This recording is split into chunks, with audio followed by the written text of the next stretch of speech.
എനിക്ക് പെട്ടെന്നൊരു പനി വന്നു. ഞാൻ പനിയെ ഗൗരവമായിട്ട് എടുത്തില്ല. പക്ഷെ എൻ്റെ അസ്വസ്ഥതകൾ കൊണ്ട് എന്നെ പെട്ടെന്ന് ഹോസ്പിറ്റലിൽ എത്തിച്ചപ്പോൾ അവർ പറഞ്ഞു 104 പനിയുണ്ട്.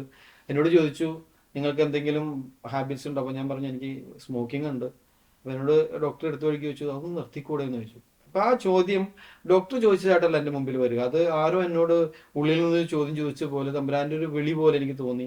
വീട്ടിൽ റൂമിൽ വന്നിട്ടും എനിക്ക് ഭയങ്കര അസ്വസ്ഥതകൾ അനുഭവപ്പെട്ടു. കാരണം ഇത് എന്താ, എന്നെ നീ എന്തിനു വിഷമിപ്പിക്കുന്നു, അങ്ങനെ ഒരു ചോദ്യമാണ് ചോദിക്കുന്നത്. അപ്പൊ ഞാനൊരു തീരുമാനം പെട്ടെന്ന് തന്നെ മനസ്സിൽ വരികയാണ്, നാളെ മുതൽ സിഗരറ്റ് വലി ഞാൻ പാടെ ഉപേക്ഷിക്കുന്നു. ഭയങ്കര ബുദ്ധിമുട്ടാണല്ലേ പെട്ടെന്ന് സ്മോക്കിംഗ് നിർത്തുക എന്ന് പറഞ്ഞാൽ നമ്മളെ കൊണ്ട് സാധിക്കുന്ന ഒരു കാര്യമല്ലല്ലോ അത് ശരിക്കും. തീർച്ചയായിട്ടും. കാരണം എന്റെ സമയത്ത് എന്റെ കയ്യിൽ സിഗരറ്റ് ഉണ്ട്. ഞാനത് അങ്ങനെ ചുറ്റിക്കൂടി ഒടിച്ച് പുറത്തേക്ക് ഇട്ടിട്ടാണ് തീരുമാനം എടുക്കുക. ശരി. അത് ദൈവത്തിന്റെ ഒരു വലിയ അനുഗ്രഹം. എനിക്ക് ഒരിക്കലും അങ്ങനെ ചിന്തിക്കാൻ പോലും പറ്റില്ല. എന്നോട് എല്ലാവരും പറഞ്ഞത് തന്നെയാണ് പെട്ടെന്ന് നിർത്തുക എന്ന് പറഞ്ഞാൽ അസാധ്യമായ ഒരു കാര്യമാണ്. അവിടെ ദൈവം എന്നെ അനുഗ്രഹിച്ചു. മുന്നോട്ട് ജീവിതം പോയിക്കൊണ്ടിരിക്കുന്നു പ്രാർത്ഥനയിൽ തന്നെ.